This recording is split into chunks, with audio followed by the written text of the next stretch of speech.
Hi everyone, so in this video we will be talking about multiple hiring updates. सबसे important चीज़ ये है कि इस वीडियो में हम उन हायरिंग्स के बारे में बात करेंगे जिनकी अपकमिंग हायरिंग्स आने वाली थी बट अभी तक रिलीज नहीं हुई है। क्या कैसा चल रहा है तो उसके बारे में भी हम डिस्कस करने वाले हैं।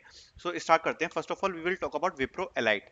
सो विप्रो एलाइट की तरफ से बहुत सारे बच्चे पूछ रहे हैं कि भैया मेरा S V A R test तो कंप्लीट हुआ, but S V A R test complete होने के बाद उसके बाद से नो अपडेट, कोई भी इंटरव्यू नहीं आया है एंड काफी ज्यादा टाइम हो चुका है। तो first of all I want to tell you guys one thing कि अगर आपको विप्रो का एसवीआर का क्लियर का मेल आ गया कि आपको जो एसवीआर है वो क्लियर हो चुका है, but some candidates are still waiting for the interviews, ठीक है।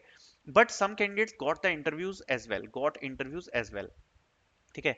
तो मैं आपको अभी यही बोलूंगा, आपके पास कोई ऑप्शन नहीं है वेट करने के अलावा। बट मैं आपको एक चीज और बताना चाहता हूँ। जब लास्ट टाइम विप्रो की हायरिंग हुई थी, they took around 2 months also to send the interview links। और ये बात मैंने पहले ही बोली है कि Wipro can take a lot of time to send the interview invites, ठीक है।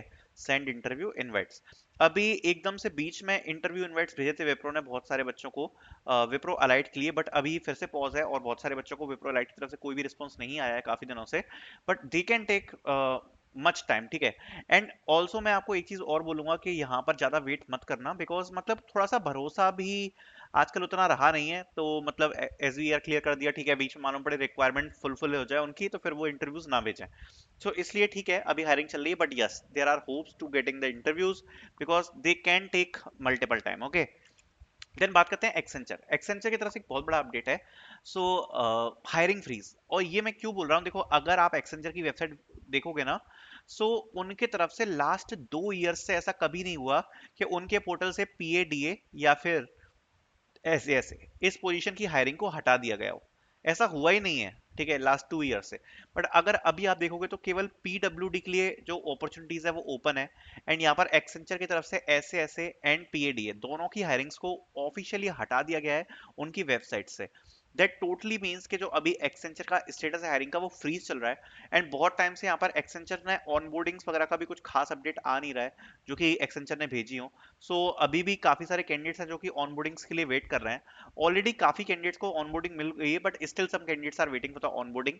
ऑल्सो यहाँ पर जैसा मैंने बताया, कोई भी ऑफिशियल पोर्टल पे अभी हायरिंग भी अपडेटेड नहीं है। जनरली अगर आप देखोगे तो लास्ट ईयर की बात करें तो फरवरी में यहाँ पर हायरिंग अपडेट हो गई थी।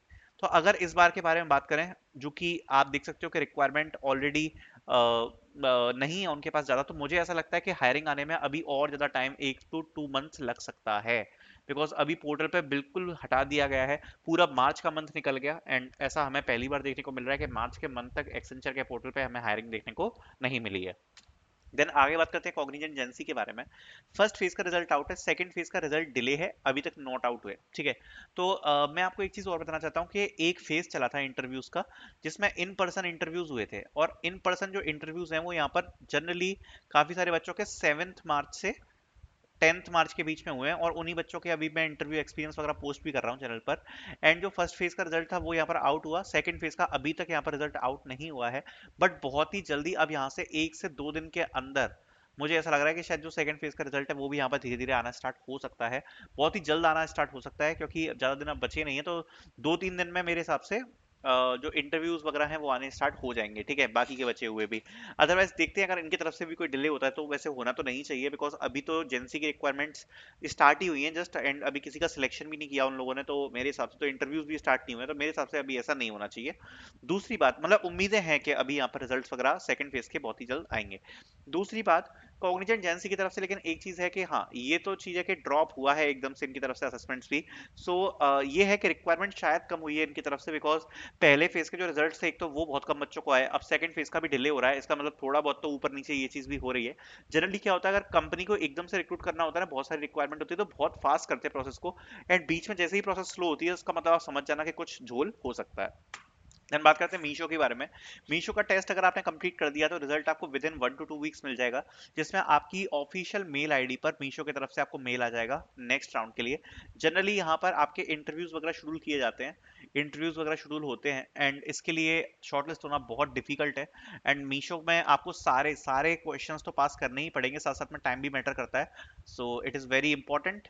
एंड 1 से 2 वीक्स में लेट्स सी कि क्या शॉर्टलिस्टिंग रहती है, वो आ जाएगी आपके सामने।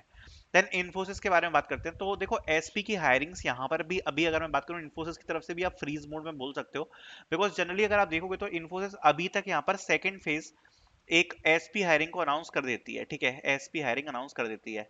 सो जनरली देखो मैं आपको बताता हूँ होता क्या है, इन्फोसिस की तरफ से दो तीन प्रोग्राम्स होते हैं, जैसे आपका एक हैक विद इन्फी होता है ना, हैक विद इन्फी होता है, एंड आपका सिस्टम इंजीनियर वाला भी होता है। तो मतलब होते हैं उनकी तरफ से दो तीन प्रोग्राम, तो अभी तक मार्च तक जनरली किसी ना किसी एक प्रोग्राम का अनाउंसमेंट हमें देखने को मिल जाता था, बट इस बार अभी तक कोई नहीं हुआ है अनाउंसमेंट। एंड अगर आप इन्फोसिस को देखोगे तो पिछली बार भी ठीक ठाक रिक्रूटमेंट करी थी, ऑफ कैंपस में भी बच्चों को टेस्ट वगैरह आए थे। So I am expecting something better from Infosys, let's see future में। ऐसा लग रहा है कि बहुत ही जल्द इनकी तरफ से अनाउंसमेंट हमें देखने को शायद मिल जाए। देन बात करते हैं कैपजेमिनी एक्सएलआर की। टेस्ट 1 से 2 वीक्स के अंदर आ जाएगा आपको। एक्सएलआर की जो रजिस्ट्रेशन है ओपन है 2025 बैच, स्पेसिफिक कॉलेजेस के लिए, ठीक है, स्पेसिफिक कॉलेजेस के लिए। सब कॉलेजेस एलिजिबल नहीं है, आपने लिंक से टैप करके चेक कर लिया होगा आपका कॉलेज एलिजिबल है कि नहीं है। यहाँ पर मैं एक चीज बताना चाह रहा हूँ, ये यहाँ पर प्रीफर किया जाएगा गर्ल्स को, ठीक है। कैपजेमिनी में आप जब भी किसी हायरिंग का नाम एक्सएलआर पढ़ो तो आप समझ जाओ कि इसमें गर्ल्स प्रेफर होंगी, ठीक है, ये बात भी मैं आपको क्लियर करना चाहता हूँ पहले से ही। सो एक्सएलआर जैसे ही आप नाम पढ़ते हो, मेक श्योर कि आपके दिमाग में ये चीज आ जाएगी कि गर्ल्स को यहाँ पर प्रेफर किया जाएगा। टीसीएस एनक्यूटी का नेक्स्ट फेज 25 मार्च को आ चुका है। एडमिट कार्ड का इशू बहुत सारे बच्चों को रिसीव हो रहा है, बट एडमिट कार्ड आप अपनी लिंक पर जाके जरूर चेक कर लेना एक बार कि आपका एडमिट कार्ड इशू हो गया है या नहीं हो गया। अगर आपको अभी तक एडमिट कार्ड नहीं आया है, please let me know in the comment section, because अब 1 या 2 फेजेस ही आएंगे, एंड बहुत ही जल्द जो इंटरव्यूज हैं वो भी आपके आना स्टार्ट हो सकते हैं। That's why I am saying कि काफ़ी इंपॉर्टेंट है कि यहाँ पर आप लोग ये चेक करना चालू करें कि जो नेक्स्ट फेज है वो बहुत ही जल्दी हमें देखने को मिलेंगे। देन आईबीएम सीआईसी के बारे में बात कर लेते हैं, तो IBM CIC next phase can be announced any time, because अभी 21 मार्च को एक सीआईसी का फेज खत्म हुआ है, एंड बहुत कम कम स्टूडेंट्स को धीरे धीरे मेल्स भेज रही है आईबीएम। काफी बच्चों का ऑलरेडी हुआ है कंप्लीट 21 मार्च को, एंड नाउ अब यहाँ पर फिजिकल इवेंट के मेल आएंगे, एंड जो नया फेज है वो भी यहाँ पर जल्दी स्टार्ट हमें देखने को मिल सकता है। तो ये सारे अपडेट्स जो मैंने कवर करे हैं, I hope you guys like it. Thank you so much for watching.